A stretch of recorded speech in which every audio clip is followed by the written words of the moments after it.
அனைவருக்கும் வணக்கம். இன்னைக்கு நம்மளோட இந்த அனாலிசிஸ்ல கூகுளோட புது ஏஐ மாடலான ஜெமினி ஆம்னிய பத்தி தான் பார்க்க போறோம். இத பத்தி ஏகப்பட்ட பில்டப் போயிட்டு இருக்கு இல்லையா? ஆனா நிஜ உலகத்துல இது உண்மையிலே எப்படி வேலை செய்யுது? வாங்க, எந்த சுத்து வழசலும் இல்லாம நேரடியா விஷயத்துக்குள்ள போயிடலாம். இந்த டூல் சாதாரணமானது கிடையாது. வீடியோ ஜெனரேஷன்ல ஆரம்பிச்சு வாய்ஸ் குளோனிங் வரைக்கும் நிறைய விஷயங்கள் இதுல இருக்கு. அதனால நாம என்ன பண்ண போறோம்னா, இத பத்தி ஒரு தெளிவான ஐடியா கிடைக்க முதல்ல ஜெமினி ஆம்னினா என்ன, கேரக்டர் கன்சிஸ்டன்சி எப்படி பண்றது, டெக்ஸ்ட் மூலமா எப்படி வீடியோ எடிட் பண்றது, மத்த மாடல்ஸ் கூட கம்பேர் பண்ணும்போது இது எந்த நிலைமையில இருக்கு, அப்புறம் இதுல இருக்கிற பெரிய சென்சர்ஷிப் பிரச்சனைகள், இதையெல்லாம் வரிசையா பார்க்க போறோம். ஓகே, முதல் செக்ஷனான ஜெமினி ஆம்னியோட அறிமுகத்துக்கு வருவோம்.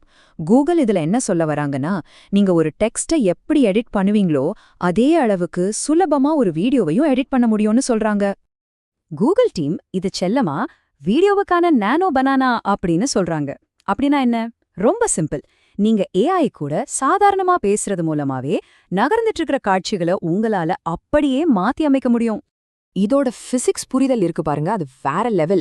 சும்மா நினைச்சு பாருங்க, ஒரு வயலின் வாசிச்சுட்டு இருக்கிறவரை அப்படியே ஒரு புல்வெளிக்கு மாத்தலாம். அவர் கையில இருக்கிற வயலினை மட்டும் மாயமா மறைய வைக்கலாம். இல்லனா ஒரே ஒரு சின்ன ப்ராம்ப்ட் கொடுத்து கேமரா ஆங்கில மொத்தமா மாத்தலாம். இதெல்லாம் இதுல பாசிபிள்னு சொல்றாங்க.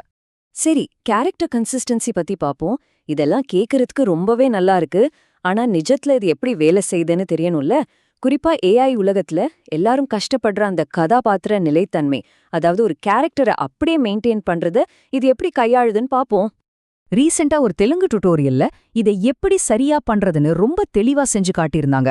அது எப்படின்னா, முதல்ல ஒரு 40 வயசு விவசாயியோட அடிப்படையான படத்தை உருவாக்குறது, அப்புறம் அவருக்குன்னு ஒரு தனித்துவமான குரலை ரெடி பண்றது, இந்த ரெண்டையும் ஏஜென்ட் மோட்ல லாக் பண்ணிட்டு அதுக்கப்புறம் தொடர்ந்து அதே கேரக்டரை வச்சு காட்சிகளை உருவாக்குறது. இதுதான் ரொம்ப சரியான ஒர்க் ஃப்ளோ.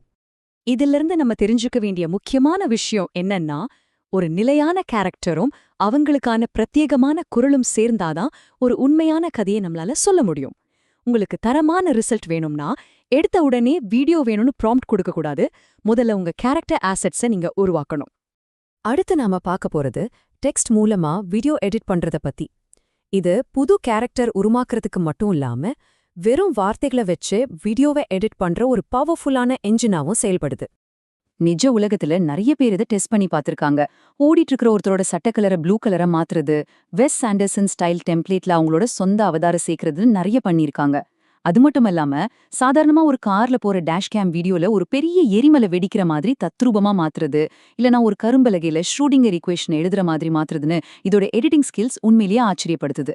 போர்ச்சுகீஸ் மொழியில வந்த ஒரு டீப் டைவ் ரிவ்யூல கூகுள் ஃப்ளோ பத்தி சொல்லியிருந்தாங்க. இதுக்குள்ள நிறைய மினி ஆப்ஸ்கள் இருக்கு. உதாரணத்துக்கு, மார்க்கெட்டிங் பண்றவங்க டிராப் ஷிப்பிங்காக மாக்அப் யூஸ் பண்ணலாம். கேமரா ஆங்கிள் மாத்த ஷார்ட் எக்ஸ்ப்ளோரர் இருக்கு. வீடியோக்கு பலவிதமான ஃபில்டர்ஸ் போட ஷேடர் எஃபெக்ட்ஸ் இருக்கு. இது எல்லாமே ஜஸ்ட் சில கிளிக்கல்ல முடிஞ்சிரும்.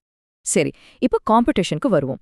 ஆம்னிய மத்த மாடல்களோட ஒப்பிடும்போது இதோட உண்மையான நிலைமை என்ன? கொஞ்சம் ரியாலிட்டி செக் பண்ணி பாப்போமா? சியான்ஸ் 2 மாதிரி மாடல்ஸ் கூட இதை நம்ம கம்பேர் பண்ணி பார்த்தோம்னா, ஸ்பீடான எடிட்டிங்லயும் கம்மி செலவுலயும் ஜெமினி ஆம்னி தான் வின் பண்ணுது. அதாவது ஒரு ஜெனரேஷனுக்கு சுமார் 20-30 கிரெடிட்ஸ் தான் ஆகுது. ஆனா சினிமா தரத்துல தடையற்ற ஃப்ளூயிடான அசைவுகளை கொண்டு வரதுல இது ரொம்பவே பின்தங்கியிருக்கு. கூகுள் என்னதான் பிசிக்ஸை பத்தி பெருசா சொன்னாலும் தனியா டெஸ்ட் பண்ணி பார்க்கும்போது தான் அதோட நிஜமுகம் தெரியுது. இதோட கேரக்டர் மூமெண்ட்ஸ், குறிப்பா அந்த ஆக்ஷன் அப்புறம் அனிமேஷன் சீக்வன்ஸ்கள்ல ரொம்பவே ஸ்டிஃபாவும் இயற்கைக்கு மாறாவும் இருக்கிறத உங்களால நல்லாவே ஃபீல் பண்ண முடியும். இப்போ சென்சார்ஷிப் பிரச்சனைகளுக்கு வருவோம். இந்த மாடலோட தொழில்நுட்ப குறைகளை விட இத யூஸ் பண்ற கிரியேட்டர்களுக்கு இதுல இருக்கிற மிகப்பெரிய தலைவலியே வேற ஒண்ணுதான். ஒரு கிரியேட்டர் என்ன பண்ணாருன்னா, ரொம்ப சாதாரணமான ஒரு ஃபுட்பால் வீடியோல ஒரு கோல் கீப்பரை ஆட் பண்ண சொல்லி ஒரு ப்ராம்ப்ட் கொடுத்தாரு. அதுக்கு இந்த ப்ராம்ப்ட் எங்களோட பாலிசியை மீறுது அப்படின்னு ஒரு எரர் மெசேஜ் வந்திருக்கு. சும்மா யோசிச்சு பாருங்க, இது எவ்வளவு முட்டாள்தனமா இருக்கு. இந்த மாதிரி ஓவர் சென்சார்ஷிப் பண்றது ஒரு மிகப்பெரிய முட்டுக்கட்டை.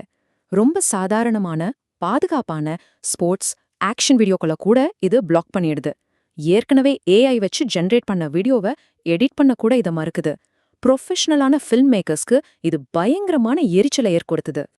இதிலிருந்து என்ன புரியுதுன்னா, ஒரு வீடியோல நாய்க்கு பதிலா பூனைய மாத்துற அளவுக்கு இந்த டூல் ரொம்பவே புத்திசாலித்தனமா இருந்தாலும், இந்த ஓவரான சேஃப்டி ஃபில்டர்களால இதோட உண்மையான திறமைகள் எல்லாமே ஒரு பெரிய சுவத்துக்கு பின்னாடி முடங்கி போயிருக்கு. இது கடைசியா நம்மள ஒரு முக்கியமான கேள்விக்கு கொண்டு வந்து நிறுத்துது.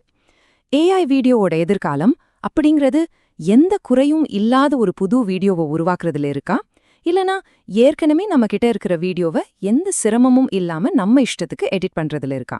நீங்க இந்த டூலை எதுக்காக யூஸ் பண்ண போறீங்க? யோசிங்க. அடுத்த அனாலிசிஸ்ல சந்திப்போம்.